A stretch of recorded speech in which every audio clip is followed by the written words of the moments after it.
Reason, Tim Constantine. Hi, it's Tim Constantine from the Capitol Hill Show here for TPNN. The United States now has its first verified case of the Ebola virus. There's a man in Texas who apparently came from West Africa, traveled through the Dulles airport where he had a 3-hour layover, and then flew back to Texas. He came in contact with maybe as many as 100 children on a middle school and elementary school campus, and now is under careful medical care. The people that he lives with in Texas have been quarantined in an effort to try to make sure there's no further exposure.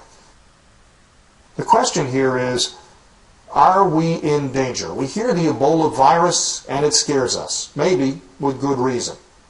President Barack Obama, some say, has weakened the United States in a variety of ways. He's weakened us economically, he's weakened our international relations, he's weakened our defense, and he's weakened our border. What if we take those last two, defense and immigration, and you look at those who would do us harm and think, how could they combine those and expose our weaknesses?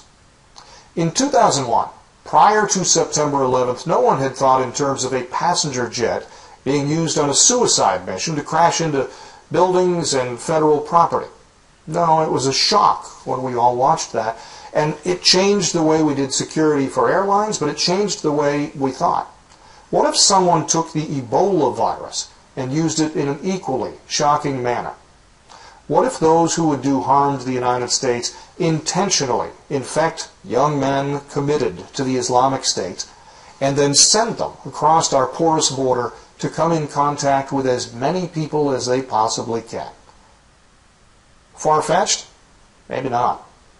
The weakness at the border, the weakness in defense, the weakness in intelligence overseas, the weakness with our friends overseas, it all adds up to a potential problem.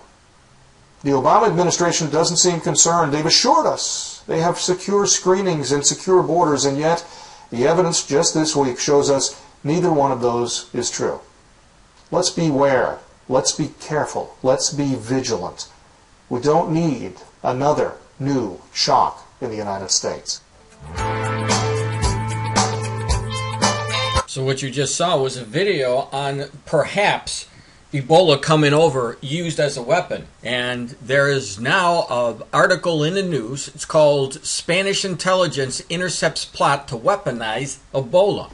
Spanish intelligence has intercepted messages passed between jihadists online discussing the weaponization of deadly Ebola virus for use against the West, while the blackmailer in Prague has threatened to unleash the virus unless the Czech Republic pay him 1 million Bitcoin, a volume of online currency worth over 200 million. The National Secretary of State for Security, in giving evidence to the Spanish Senate, revealed online jihadist propagandists had issued an edict to follow to kill Westerners by any means possible, and some of the methods suggested including deadly chemical products from laboratories, poisonous injections, and Ebola as a poisonous weapon, reports the local.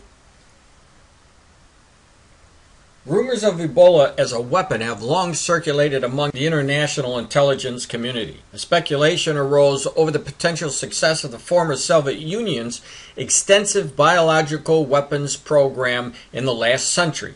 It is thought that at least one terrorist organization, a Japanese Shinrikyo cult, attempted to cultivate the Ebola for attacks.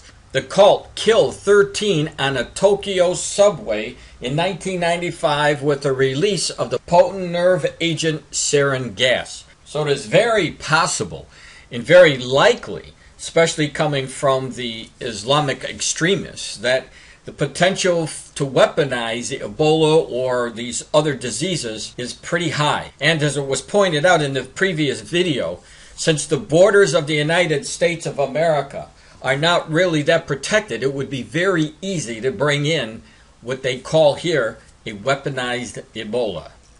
Now, this isn't the first article that has come out saying that there's a possibility that ISIS, the jihadists, would become weaponized with Ebola. You'll see another headline here that came out earlier in October. But let's think about this, because we know for sure that ISIS people are brutal and will do anything to try to kill their enemies.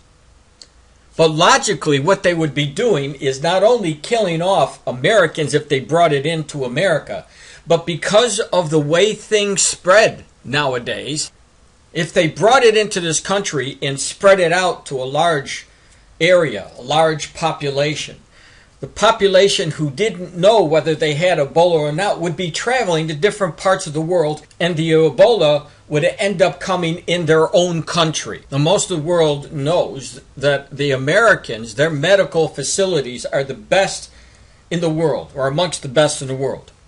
And so that they would be able to handle this Ebola outbreak, even if it was in a larger area, better than just about any other country in the world. And again, keep in mind, if people were boarding the planes, this Ebola, if it got that widespread, would be on board planes going back to the areas that sent it to us. In other words, it would end up back into the countries where ISIS is. And because ISIS is not set up, and the countries that they've overtaken are not set up like the Americans to combat against diseases, in the long run, all that they would be doing is wiping out their own people. But we do know, again, that in the book of Revelation, disease is going to wipe out millions. Could it be Ebola that spread through terrorism? It could be. Wouldn't rule that out. But you won't want to be in a tribulation to find out, that's for sure.